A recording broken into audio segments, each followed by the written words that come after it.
The wagon wheels squeaked as they rolled over the uneven dirt road, each bump jolting Clara's fragile frame. Her hands clenched tightly around the worn leather handle of her small suitcase, the only piece of luggage she carried from her old life into the unknown. She had never traveled this far, never left the security of her small rural town. Now, with each passing mile, her heart pounded louder in her chest, a steady reminder that there was no turning back. She was a mail-order bride, contracted to marry a man she had never met. The sun blazed over the wide prairie, its golden light painting the land in shades of amber and rust. To anyone else, the endless rolling fields and the shadow of mountains in the distance might have looked beautiful, even comforting. But to Clara, the sight only deepened her fear. The land seemed vast, unwelcoming, and merciless, like the life she might be walking into. Her decision to come here was not born of love or adventure, but desperation. Her family had been crushed under debt after her father's passing, and her mother could barely feed Clara's younger siblings. When Clara answered the ad for a mail-order bride, she had convinced herself it was an act of sacrifice. If she could find security in marriage, perhaps she could send money back home, perhaps her mother would no longer cry herself to sleep. But now, as the wagon came to a halt in front of a sprawling wooden ranch house, panic surged through her veins. She could see him waiting, her future husband. Ethan. He was taller than she imagined, his frame broad and powerful, the kind of build that came from years of hard labor under the sun. His shirt sleeves were rolled up, exposing tanned forearms that flexed as he crossed them over his chest. His expression was unreadable, but his square jaw, shadowed by stubble, gave him an air of authority. He didn't smile. He didn't step forward to greet her. He simply stood, watching, as though sizing her up like he would a horse or a piece of land he had just purchased. Clara's throat tightened. Was this what she was now? A transaction? Property? Her boots touched the ground as she stepped off the wagon, and the weight of reality pressed down on her shoulders. She forced herself to lift her chin, though inside she wanted nothing more than to curl into herself and vanish. "Miss Clara," the driver said awkwardly, tipping his hat before climbing back onto the wagon.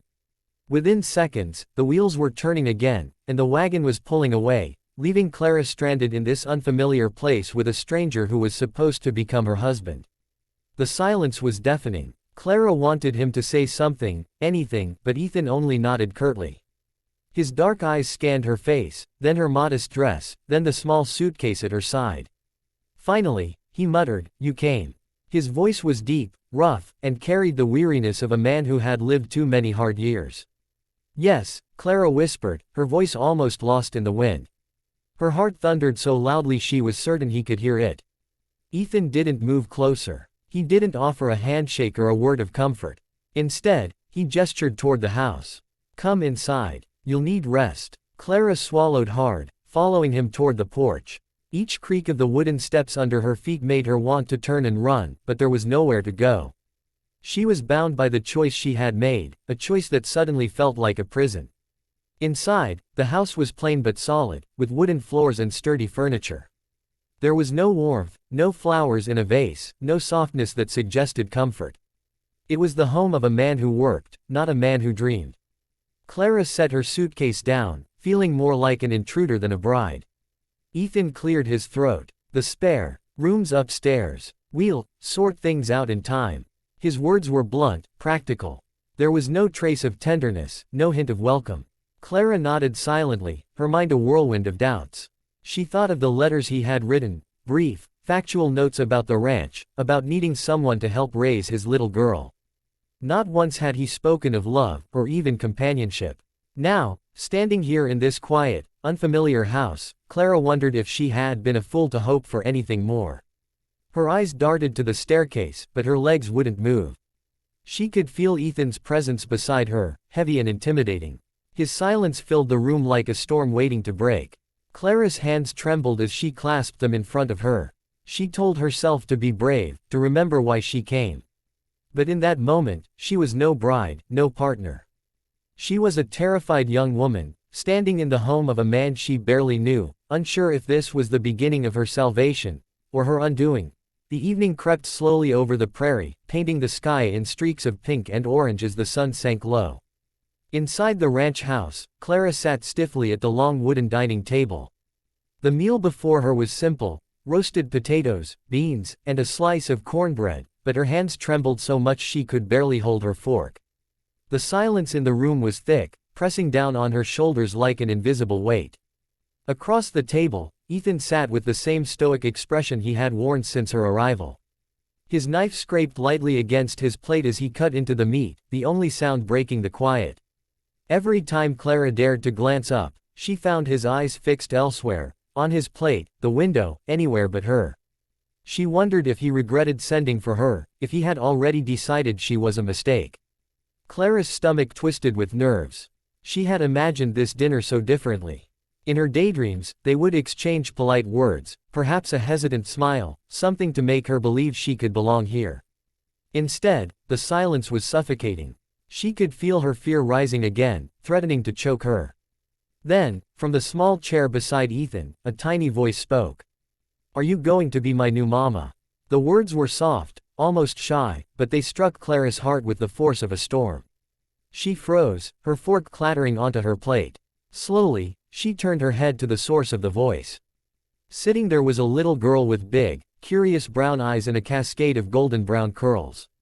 She couldn't have been more than 6 years old. Her small hands clutched a spoon as she looked up at Clara with innocent expectation. Clara's breath caught in her throat. This was Ethan's daughter, Lily. The child he had spoken of in his letters, the one he needed help raising. Clara had known about her, of course, but knowing was nothing like seeing. The girl's face was open, unguarded, and filled with a kind of hope that pierced straight through Clara's fear. For a moment, Clara didn't know how to respond.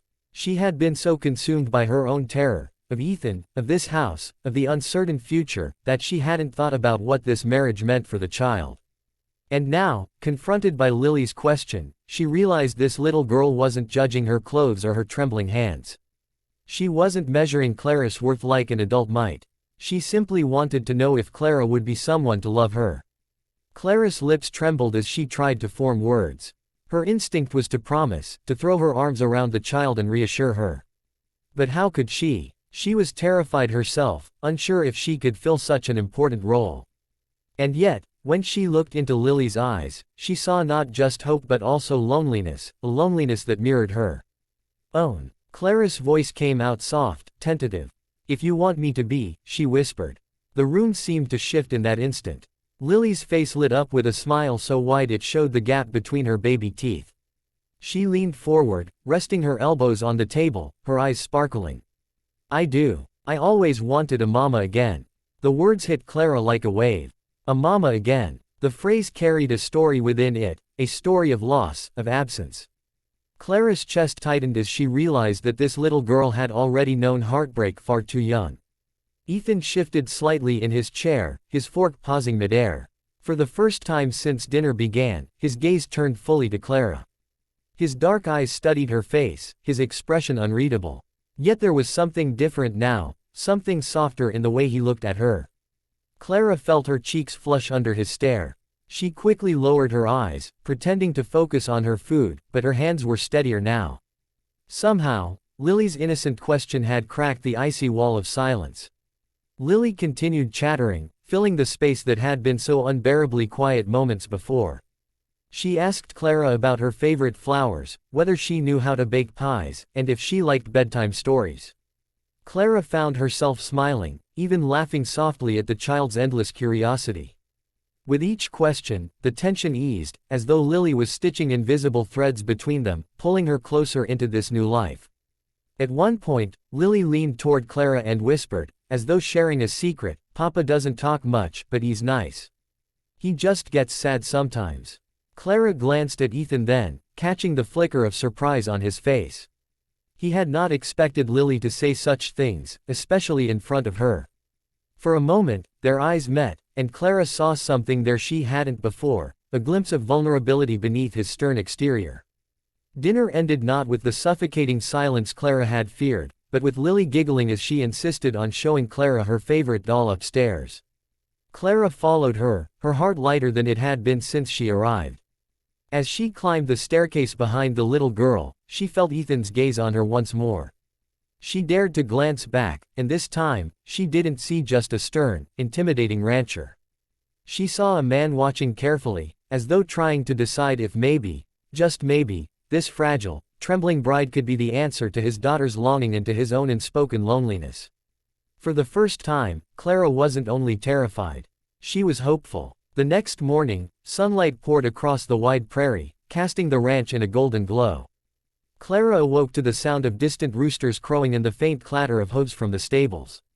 For a moment, she lay still in the small upstairs bedroom, listening to the quiet hum of ranch life outside her window. The fear she had felt yesterday was still there, lingering in the corners of her mind, but it wasn't as heavy now. Something had shifted at dinner, something sparked by Lily's innocent question. When Clara came downstairs, she found Lily already waiting, her hair in two slightly uneven braids and her cheeks pink from the morning chill. She grinned up at Clara, holding a small basket in her hands. "Come on," Lily said brightly. "I'll show you the chickens." Clara hesitated at first. Back home, she had never spent much time around farm animals. But Lily's excitement was infectious, and Clara found herself nodding. She followed the little girl outside into the crisp morning air. The chicken coop stood near the barn, surrounded by a patch of grass and a wooden fence. The hens clucked noisily as Lily skipped over, her small boots kicking up dust. She crouched beside the coop and motioned for Clara to kneel next to her. "See, you have to be gentle," Lily instructed, her tiny hands surprisingly confident as she reached beneath a hen to retrieve an egg. She placed it carefully into the basket, then looked up at Clara expectantly. Clara's hands trembled slightly as she mimicked the gesture, nervous about being pecked. But to her relief, the hen barely stirred, and soon Clara was holding a warm egg in her palm. A laugh bubbled out of her, surprising even herself. "You did it," Lily beamed. "You're a natural." Clara smiled, the tension in her shoulders easing. For the first time since arriving, she felt a flicker of belonging. Not because of Ethan's stern presence, not because of obligation, but because this child had so effortlessly welcomed her into her world. They spent the next hour together, feeding the chickens, collecting eggs, and chasing after one particularly stubborn hen that refused to stay in the yard. Clara's laughter rang out freely now, and Lily's giggles echoed alongside it, filling the morning air with warmth. From a distance, leaning against the wooden fence near the barn, Ethan watched them. His arms were crossed, but his gaze was softer than it had been the night before. He saw how Clara bent down to help Lily tie her shoelace, how she patiently listened to every rambling story the little girl told, and how she laughed, not the nervous laugh of a stranger, but the genuine laugh of someone who was beginning to feel at home. For years, Ethan's world had been nothing but hard work and quiet grief. After losing his wife, he had built walls around his heart, convincing himself that all he needed was to raise Lily and keep the ranch running. But seeing Clara with his daughter now stirred something inside him. It wasn't just gratitude, it was admiration, even hope. Later that evening, after the day's chores were done, Clara stood on the porch watching the sun sink low on the horizon. The prairie stretched endlessly before her, bathed in shades of orange and purple. Lily had fallen asleep curled up with her doll, leaving Clara alone with her thoughts. Ethan stepped out quietly, his boots thudding against the wooden planks. For a moment, he said nothing, simply stood beside her, gazing at the land. Clara's heart raced. She could feel the heat of his presence beside her, the weight of his silence. Finally, he spoke. "I wasn't sure about this," he admitted, his voice low and steady. "Bringing a stranger into my home, into my daughter's life. But seeing her with you today," he paused, his jaw tightening as though the words were difficult. "She hasn't laughed like that in a long time." Clara turned her head, startled by his honesty. His face was serious, but his eyes carried a depth she hadn't noticed before. "I don't know if I'll ever be what you need me to be," Clara whispered, her voice unsteady. "I came here terrified, and part of me still is. But when Lily looks at me, it's the first time I've felt like maybe I could belong somewhere." Ethan's gaze lingered on her, searching her face as though weighing every word. Then, almost imperceptibly, he nodded. "Belonging doesn't come easy out here. But maybe we can figure it out together." The words weren't a declaration of love, nor were they a promise of an easy future. But they were enough. More than enough. Clara turned back toward the horizon, her heart lighter than it had been in months. The fear that had consumed her upon arrival was still there, but now it was tempered by something stronger, hope. Hope that this ranch could become more than a place of obligation. Hope that Lily's laughter could fill the silence of her days. Hope that the stern man beside her might one day let down his walls. As the last light of the sun slipped behind the mountains, Clara felt a quiet certainty settle within her. She had come here terrified, but now she was beginning to believe that perhaps this was not the end of her life as she knew it, but the beginning of something entirely new.